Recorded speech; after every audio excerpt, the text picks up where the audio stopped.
Guys good afternoon. আজি এটা ধুনীয়া ৰেচিপি এটা বনাম। এই ৰঙালাওৰ আগ আৰু মচুৰ এইখিনি কেৰাহীত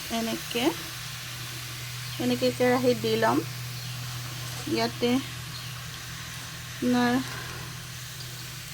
ধনিয়া পাতো আছে, মচুৰ শাকটো আছে। ইয়াতে মই দি ল'ম। দি লৈ এইখিনি অলপ সময় পানী দি ঢাকন মাৰি দি দিম অলপমান শুকাবলৈ। তাৰে পিছত কি দেখাই আছোঁ, এই চাটনিবিধ কোনে কোনে খাইছে জনাবচোন। মোৰ কিন্তু বিৰাট প্ৰিয়। মই মাজে মাজে এই বস্তুবিধ বনাওঁ। ৰঙালাওৰ আগটো খাই ভাল লাগে। এই পাতখিনি আমি বইল কৰা হৈ গ'ল। ইয়াতে মই এতিয়া কেৰাহীটোত শুকান কৰি লৈ ইয়াতে অকণমান বাকলি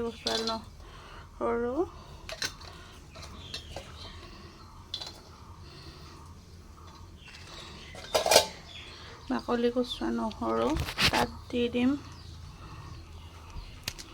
শুকান জ্বলা,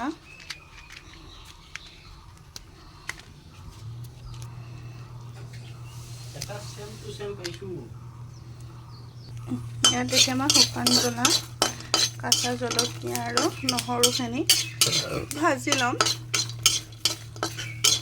ভাজি লৈ ইয়াতে কিছুমানে কালজিৰা দি দিয়ে, মই কিন্তু কালজিৰা নিদিওঁ। কালজিৰাটো মই খাই ভাল নাপাওঁ। সেইটো কাৰণে নহৰুখিনি এনেকৈ ভাজি লৈছোঁ।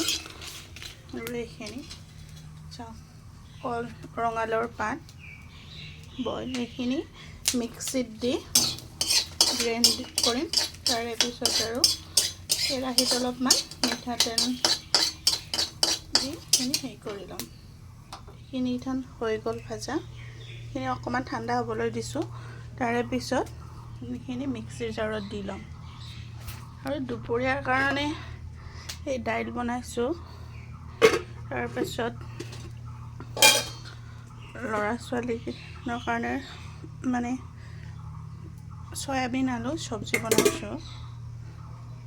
গোটেইখিনি মিক্সিৰ গ্ৰাইণ্ডাৰত দি দিলোঁ আৰু সোৱাদ অনুসৰি ইয়াতে অকণমান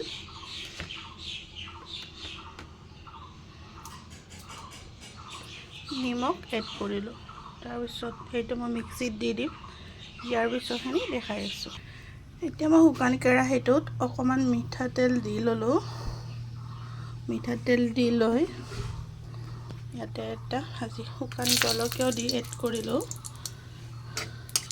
তেলখিনি গৰম হৈয়ে আছে। তাৰে পিছত মই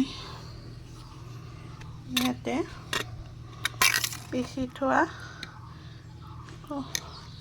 একচুৱেলি মই পাহৰিলোঁ, পিঁয়াজখিনি অকণমান ভাজি ল'ব লাগিব। অকণমান পিঁয়াজখিনি ভজা হৈ আছে। কেৰাহীটো বিৰাট গৰম হৈ গৈছে দেই। হৈ যাব। এটা মিক্সিত খুন্দি থোৱা